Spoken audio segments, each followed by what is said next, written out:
Jonathan Organ here, the director of Northart Gallery in Northcote, Auckland. We're very privileged this morning to start our inaugural artist interviews with Elliot Collins. Elliot has a project, an exhibition coming up with us this year at Northart.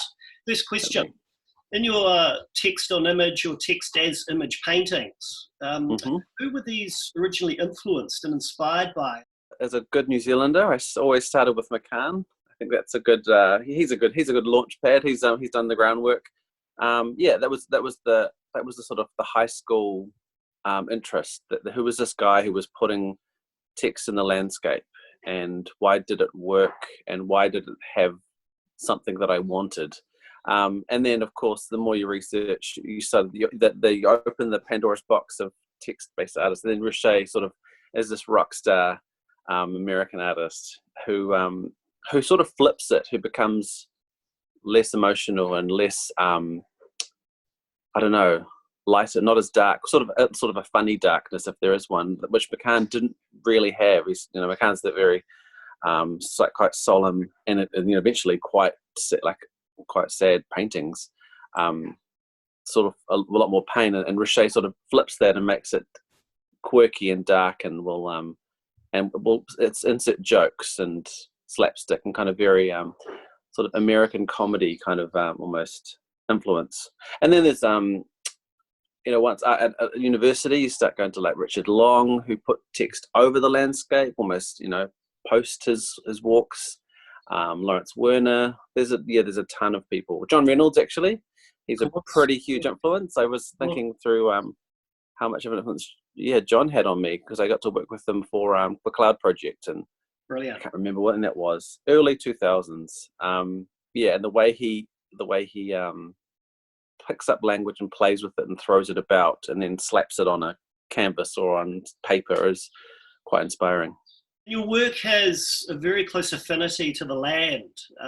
In a lot of your work, you're referencing rivers, you're referencing the wilderness, topographical maps. Do you spend a lot of time isolated in nature or in the wild? Not really. I mean, this lockdown is isolation. This is real isolation.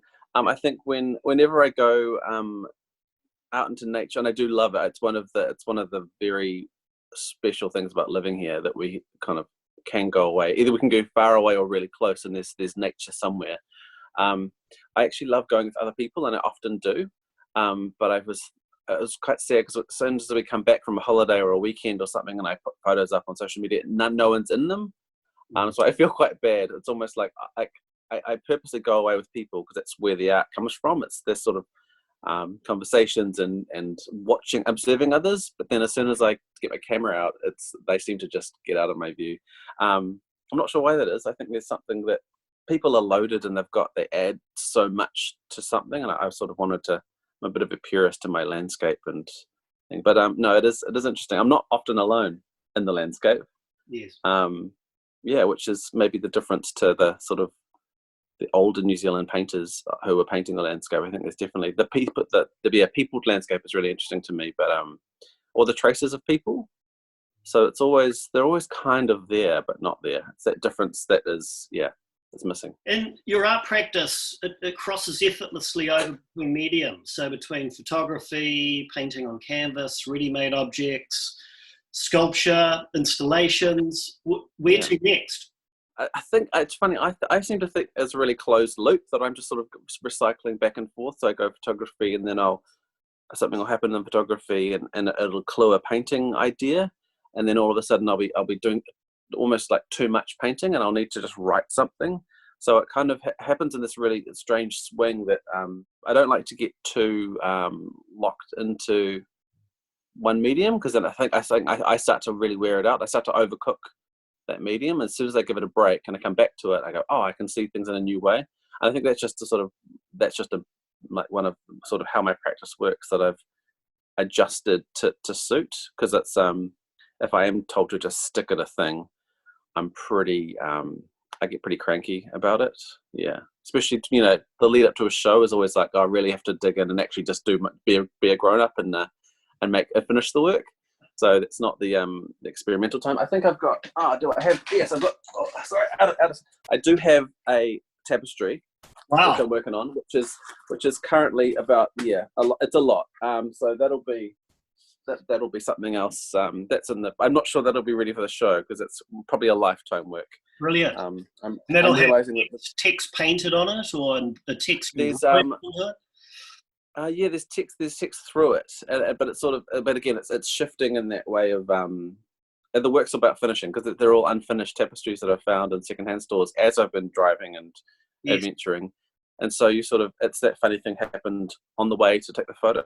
I got a tapestry of a dog, or another landscape. Actually, there's lots of landscape paintings in these tapestries that I'm sort of folding back in, and I'm just finishing them. So it's just about the idea of finishing these old landscapes that often, I'm not sure if these people are still around who have just donated them to op shops, but I'm finishing the work for them. What does your art mean to you personally? Oh, what does it mean? That's a big one. I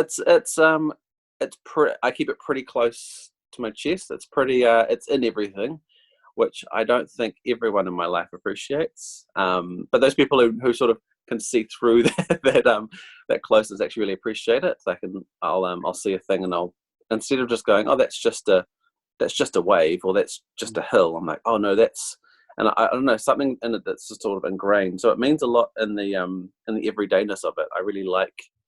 I like walking around in art. I don't love the separation of work, art. I mean, it's like dreams. Dreams as sort of a creative process, but I very rarely remember them, which is really like. Yes. But then I like writing about how I don't remember things, and I think that's why my whole practice is all about memory, because I'm trying to figure out how memory works through most of what I'm doing. So it's what does that mean? I don't know. It's a tricky one. I feel like you could answer that a different day. You could ask me the same question, and I'd sort of art means nothing, and then the next day art means everything. So I hold it lightly, but with care. I think it's the thing that landed that I've found matters the most.